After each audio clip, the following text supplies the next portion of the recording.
What does it take to catch an MLB All-Star? This is an 11-minute video posted by Dominic Haddix. But what we're going to focus on is not Skenes, but really Yasmani and what he's doing. So as we start looking at this, and I'm going to turn this down just a little bit, we're going to see Yasmani is up with no mask on, just catching.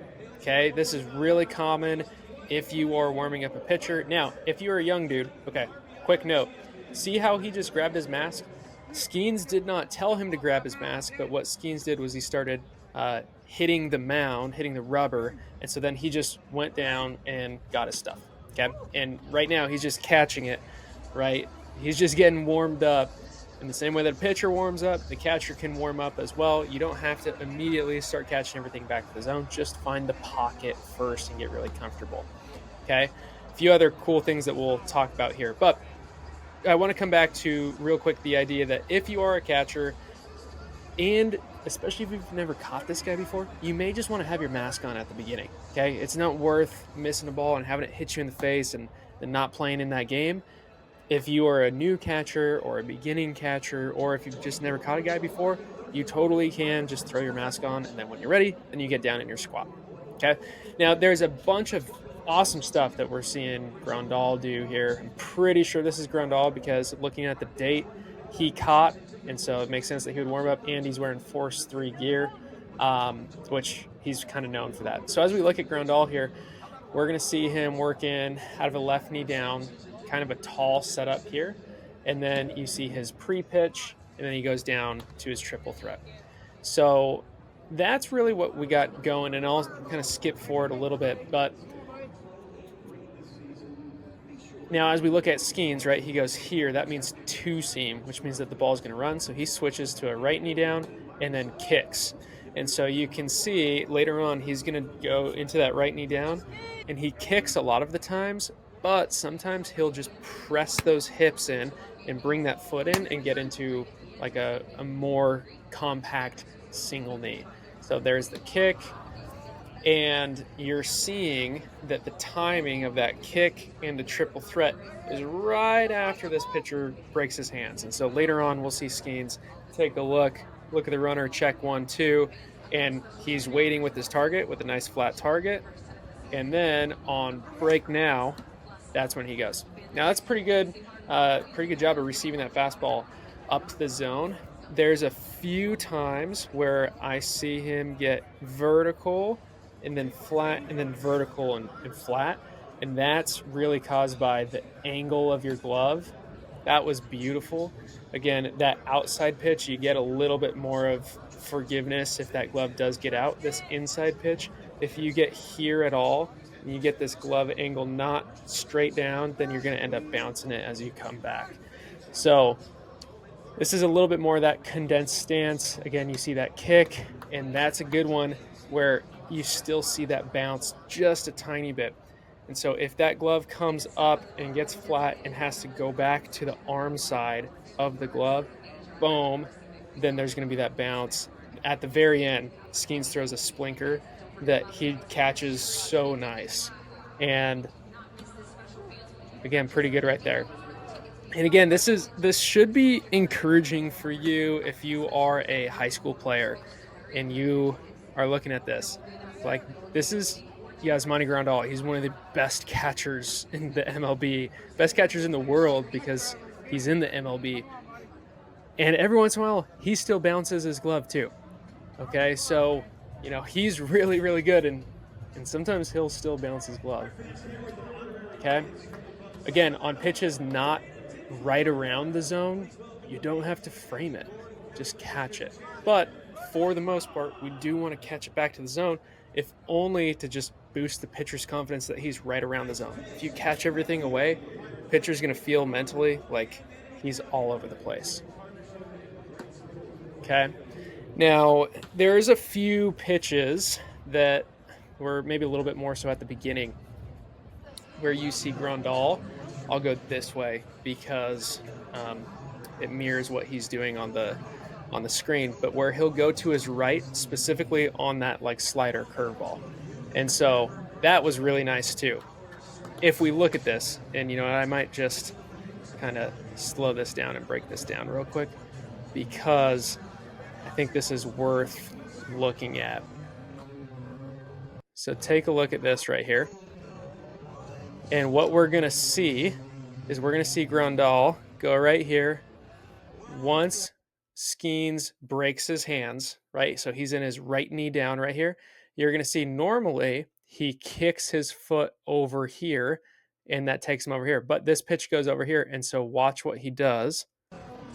He hops and slides. So he still kicks out, but he gains ground to the side. And so if we look at what it is again, his head is basically right here. I'll put my mouse right there.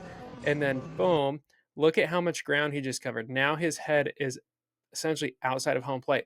And the other thing that I was saying is what you'll see from him a little bit is sometimes his head will peak or kind of lean towards this outside spot. That's because of the pitch shape, because if he's throwing a slider, it's going to go break over here. And so he's trying to get his head around it so that it's easier to receive.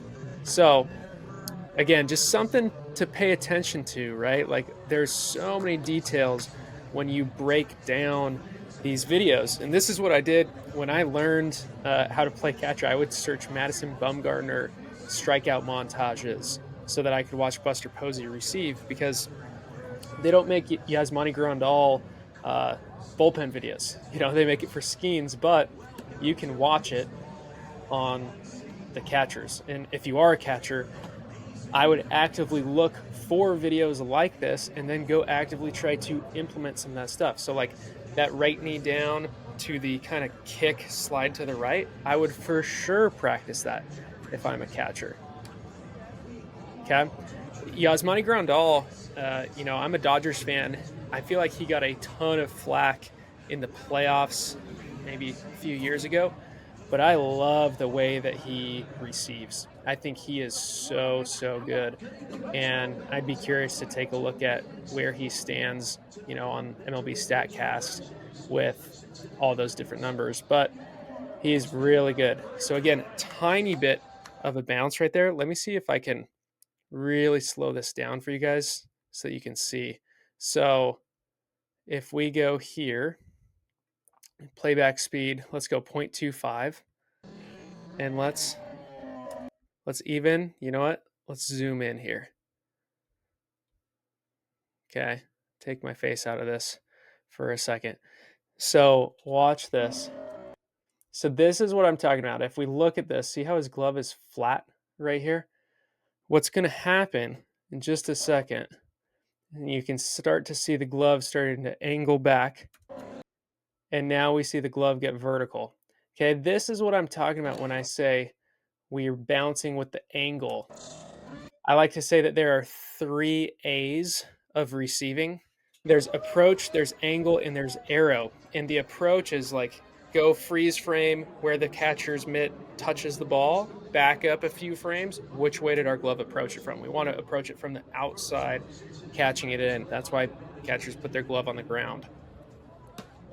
That's a really nice one right there. Now, the angle is the one that I see people miss all the time, right? The angle is, like I was saying, it's staying vertical until we get flat. A lot of people leak their glove this way and then have to bounce back when they go vertical. And we just saw that right there. Now, that was a really good one. And again, the outside one is a lot more forgiving because when you catch it, your angle is a bit more angled. You don't have to stay as vertical. When you go on this glove side, you have to stay vertical, because if you get here, then you're going to bounce back and you can see it. Now you can still get the call, but when we really look at it, that's what it is. Now here's the stance that I was talking about. Let's watch this even one more time. So you see Skenes checking the runner here. Again, great target right out front. Normally he kicks this foot out and gets a little bit deeper into a modified kick as he lowers his body. But what you're going to see here is he kicks this left foot in, he brings it in, and then presses his hips in to get more connected in that single knee. Okay, so let's watch here. Boom. And so see that? So see how now we're super connected. Now he's actually kind of leaning a little bit to the right, or I guess this way, to his right, rather than straight up, but again, still very, very good. And that's a beautiful job of receiving. I think personally, for the high school guys that I work with and travel ball and younger kids as well, I think single knee is much better than a modified kickstand because it just gives you so much more flexibility and ability to block and be able to move, in my opinion. But I mean, as you're seeing, Yasmani Grandal is going into a modified kickstand almost every single pitch. So if you want to play at a high level, like, you have to know how to do this. It is an expectation that you know how to use a modified kickstand and how to get down into a triple threat at the right time. Like, you just have to know how to do this if you want to play at higher levels. That stance didn't even exist really, you know, not too long ago. And now it is a requirement, just as like drive line heavy balls, all that kind of stuff. Like, that stuff didn't exist. And then now all of a sudden, almost every single pitcher's doing it. The game is changing with data, with analytics. There's just so much more data that allows us to inform what works best. Okay, great job right there, getting on top of the ball. And another big thing to just think about, if you are a catcher and you're working with your guy, right? Also, look, he's just on his knees. He's not necessarily giving a sign and going through. You can do that if you want, but in the pen, you don't always have to do that. Okay, this is another great example. Did you see how he turned his glove there? That's because there's some line, I think just outside of this shoulder, where you could catch this ball underhanded, but then there's like a line here where if it's over, then you got to get there. You see a little bit of an angle bounce on that, just a tiny bit. And so again, this is a really great example of, you know, just having big league composure as a catcher, doing your job, controlling the baseball, catch the ball back to the zone. That was absolutely flawless. And you're going to see Grandal just, you know, owning the moment. The attention is not on him, right? He is there to serve. I remember I saw a guy who was a catching coach for the Dodgers, and when I was learning to catch, and his Instagram handle was I think serve to lead, or catch to lead, or serve to lead, or something like that. And I thought that was a great embodiment of what a catcher is supposed to do. Again, very nice. Now let me just show you this one more time, because I think it's so important for you to understand. When we look at this and we see his glove angle, again, I'll zoom in here so that we can see extra good. But you can see the timing right here. So when Skenes' arm is pulled back right here at this launch position, this is now when the catcher's glove is on the ground. And then we're on the ground all the way through release, and then watch his glove come up. It gets a little flatter, it gets very flat, and then it gets more vertical, and we catch it this way, right? This is one of the hardest pitches in baseball to catch if you know it's coming, not to mention when it's thrown by Paul Skenes and it's moving that way. But again, overall, very, very good job right here. And as you look at this, there's still room to improve. That's why you just have to catch so many balls in order to actually have it down. Catching is so difficult. It's simple, but it's hard. And it's the most important position in the field besides pitcher. But pitchers come out, so catchers really have the most important. Okay. I think Skenes throws like one or two more pitches here, and you're going to see him throw, I think, a splinker at the end. We'll see him grip it. Looks awesome. And it is so dirty. Boom. That's a heck of a job. You can see him walk forward. And now watch what he does. He's going to go say good job. Make sure that he's ready to go for the game. So here it is one more time. And if you like this video, then you should for sure check out some of the other analysis videos that I have. It's really good. Okay? I'm Coach Bougie. I'll catch you later.